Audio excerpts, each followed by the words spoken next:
Hello YouTubers, this is Frederick Lopez and you're watching another episode of Action Reaction.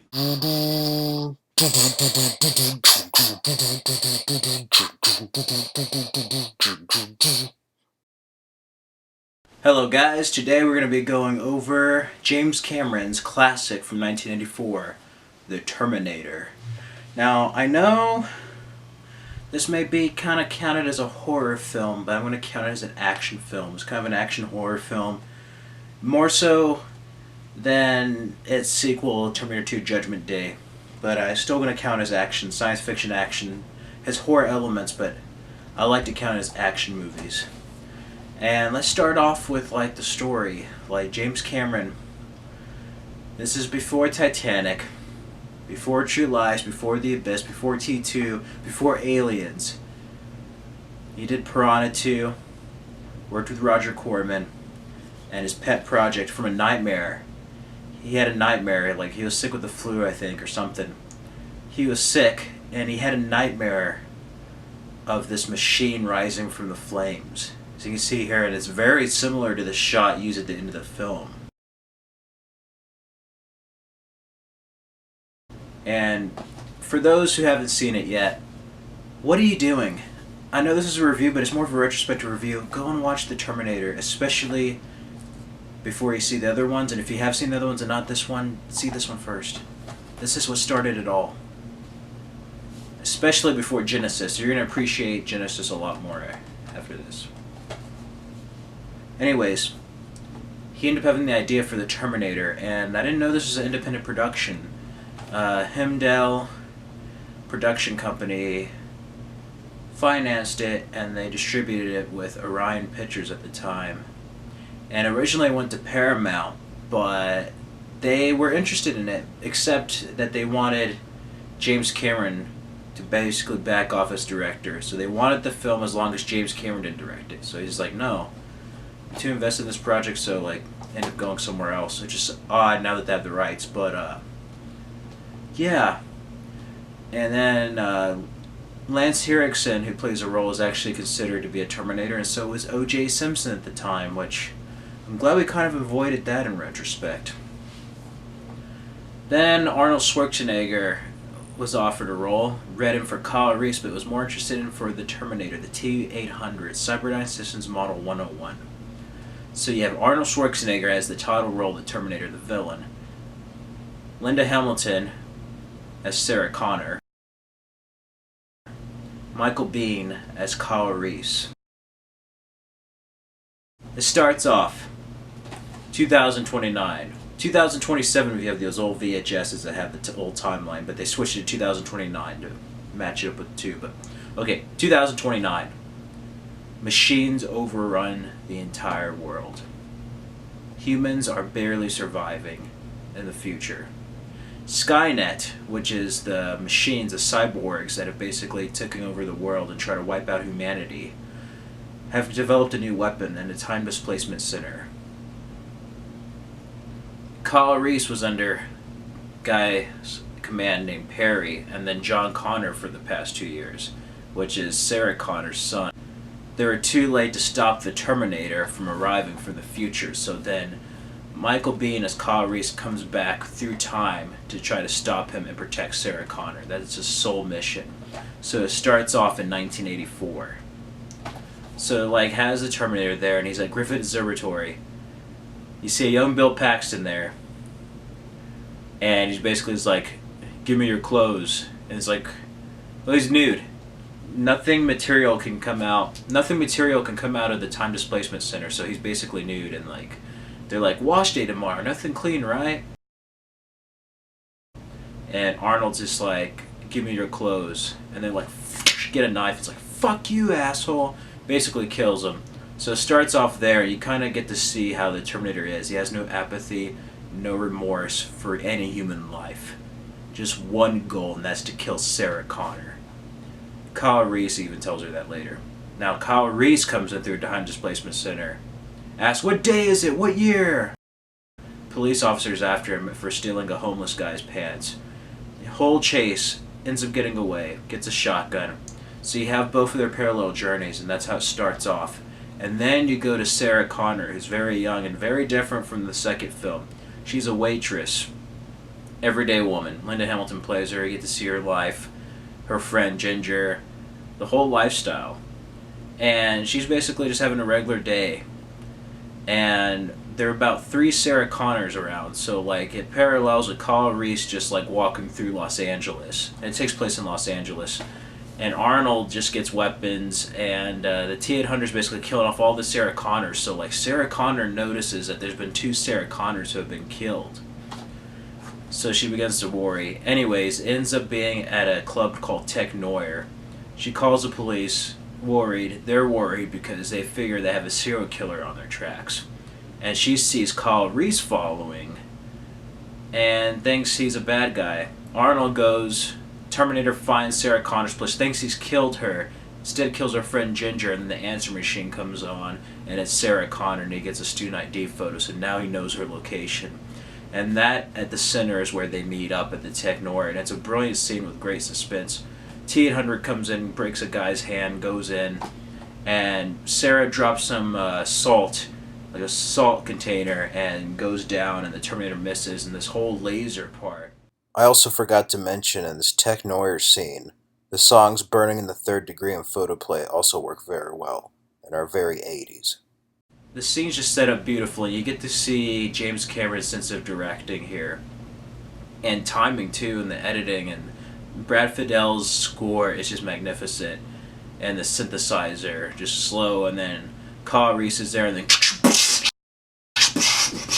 all shootout. And from then on, he says those magic words, "Come with me if you want to live." And then from then on is basically a chase film. And a huge car chase. Terminator survives fire.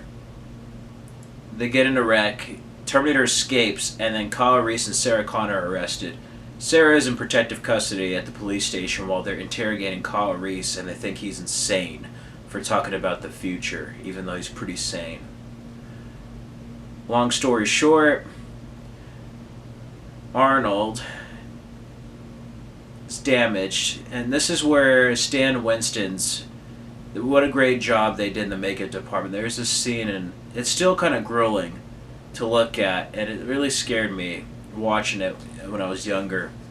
He gets a scalpel, and he moves his arms, like the little gears in his arms, but that's not the bad part. The bad part is his eye's damaged, so he basically plucks his eyeball out and then puts gargoyle sunglasses on. And they really did that practically with like a puppet and a little animatronic eye underneath, and it looked very good. The reflection shot, of course, looks a bit dated and it's low budget, but hey, it's still passable, and it looks better than if it was computerized, I think. It really goes to show, even with the low budgets and restrictions, the quality and dedication the filmmakers and crew went through to make this movie. Then he gets to the police station, and he's just like, "I'm a friend of Sarah Connor's, could I see her, please?" And he's just like, "No, come back." And he's just like, "I'll be back." Says his famous lines, and crashes a car through there, and then just has a giant shootout, killing every single police officer. They go, and you get a bit of rest again. There are some deleted scenes where they talk about Cyberdyne Systems that's incorporated into the second movie. And then, basically, long story short, Kyle Reese had feelings for Sarah before. John gave him an old photograph of her, and they end up making love, basically, and having sex, and you figure out that Kyle Reese is actually John Connor's dad. Or at least in this timeline, it's kind of a paradox within the story. One night it goes okay. She calls her mom to make sure everything's okay and tell her she's fine where she's at, and you think everything's okay, and the Terminator has this function where he can change voices. So you see like her mother's place like all wrecked up, and then Arnold Schwarzenegger as a T-800 just basically talking as if it's Sarah's mother. So he figures out their location, so goes there on a motorcycle, and then the last chase, Kyle Reese made these pipe bombs, like homemade pipe bombs. They have a wreck, and then at the run, Kyle Reese is injured. Terminator's kind of injured, but he gets an 18-wheeler going along. Kyle Reese puts in a pipe bomb through the gas tank of the tanker, And there's just this wonderful scene that looks so real. I thought it was real. You look at it, Linda Hamilton as Sarah Connor's running, and you see the tanker explode. And you think it's right there, but what they did is they filmed the explosion before and then had Linda Hamilton run in front of a projector screen to make it seem like it was an explosion. It all looks very practical. You can kind of tell they did that, but not really. Like, even after hearing that, I'm like, it still looks pretty real. I can see the logic in how they did it, but it really goes to show the creativeness and talent on this. And you can tell, even if it's an independent film, very different from his other ones, you can tell James Cameron is a force of nature here in this film. As his first, before Aliens, Abyss, Titanic, even Avatar. And you could really get a sense of his style and his methods as far as directing and his filmmaking. Everything's fine. It explodes, Kyle Reese, they hug, and it's similar to that painting earlier.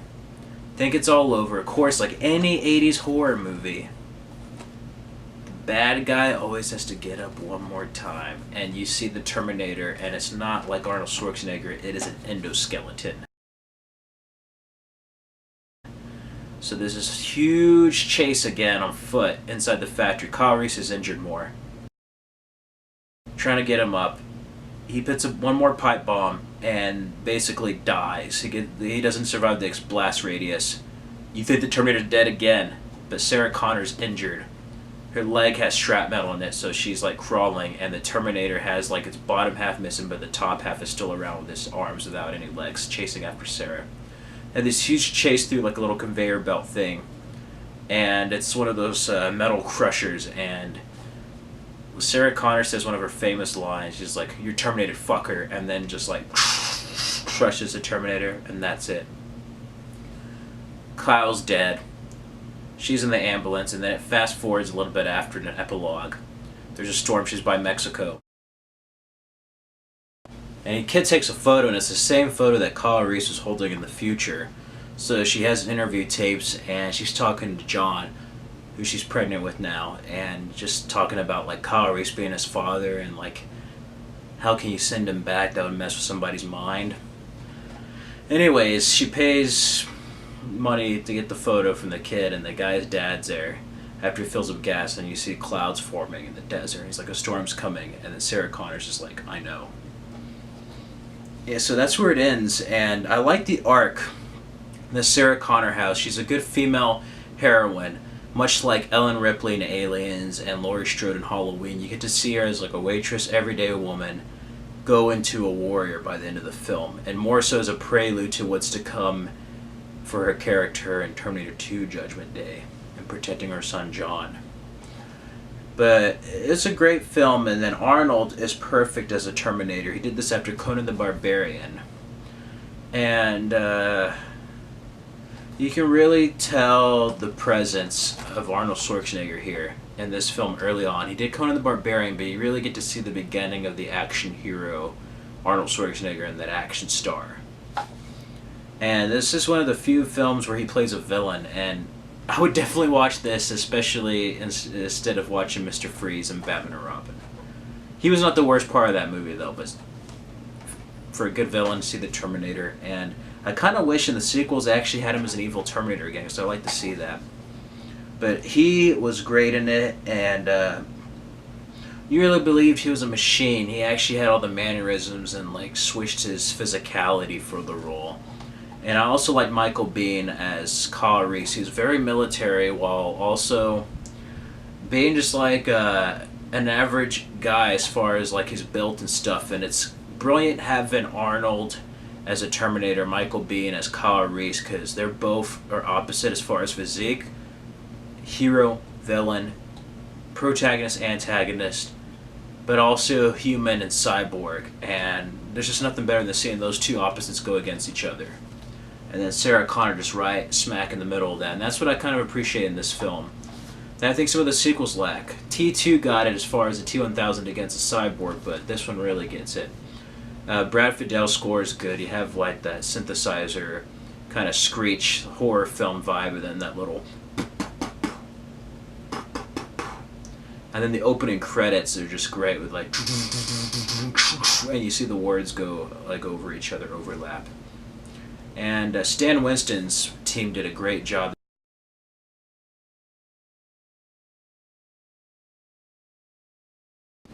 You just see the work they did there, and then with the cyborg at the end, it shows both their work as far as the makeup, but then James Cameron and how he shoots, and then his films are edited.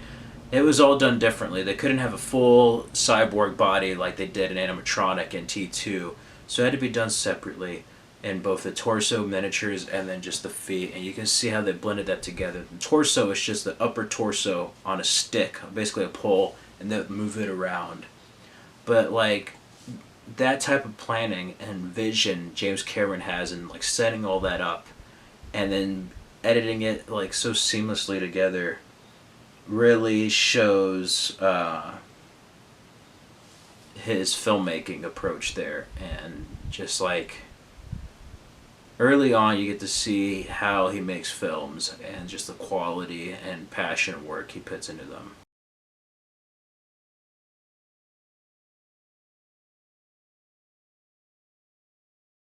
Yeah, it's a very great film, and for any moviegoer and filmmaker, I would definitely see this. It would not only inspire you as far as the story, but just to show that this is an independent film. And if you just have a goal set in mind or a story to tell, you'll find means to make it. And this one is like a big blockbuster movie. I would say even better. It has like a great science fiction story. It's a great science fiction film, action film, and horror elements. And not many movies can blend horror elements, science fiction elements into the action genre. And that's what makes this movie unique. And you had other good action films. You had Death Wish. You had other Western stuffs. But like, you had First Blood.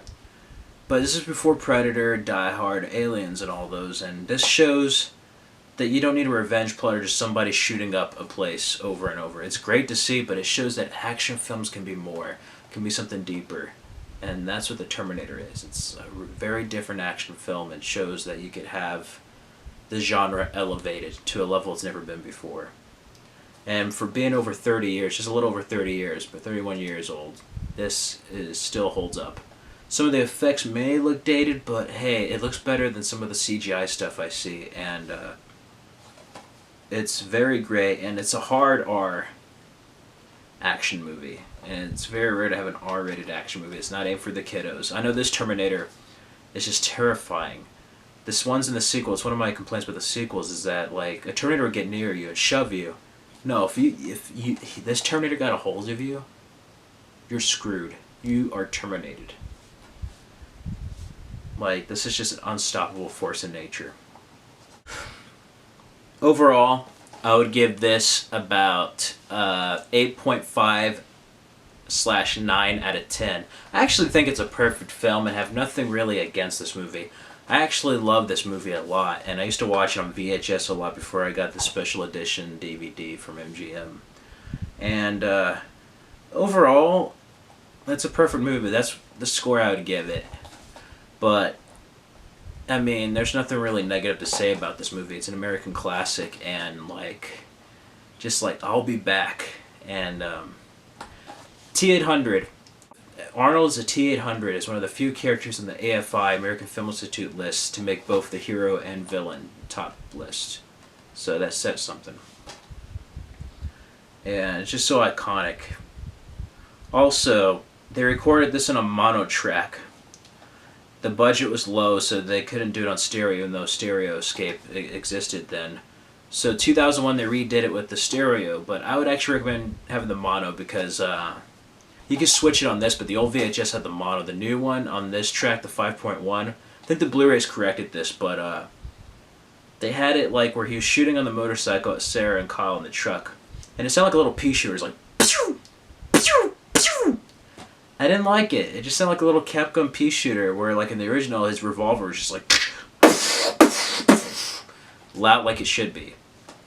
So that's just probably my minor complaint as far as the DVD review. But other than that, this is just great. Stan Winston, just like everything. Brad Fiddel's score, Arnold in this role, James Cameron's directing. Stan Winston's makeup, it just shows a sign of things to come later in the 80s and then during the 90s for action films and science fiction. Stan Winston would later on go to do work on Predator. Brad Fiedel did score on T2 and then like Fright Night.